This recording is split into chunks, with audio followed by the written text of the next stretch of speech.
Alam mo siya, ilang araw na ako nababahala.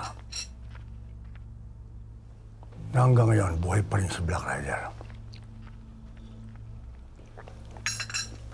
Na balang araw, matutuntun niya tayo. Para sa kaligtasan mo, naisip-isip ko na lilipat kita ng tirahan.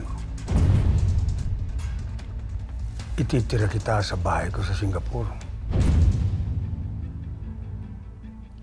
At isa pa,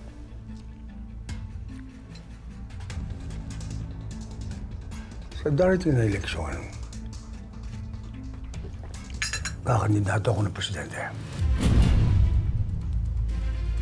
Hindi magandang tingnan o hindi makakatulong sa aking imahe na malaman ng publiko na may relasyon tayo.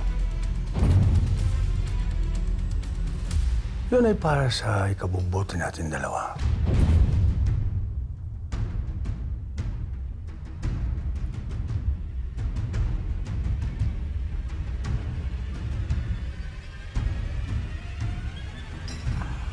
Sinungaling. Alam kong may plano kayo ng kabit ng si Rebecca. Kung ginagalingan niyo magtago, mas gagalingan kong manghuli.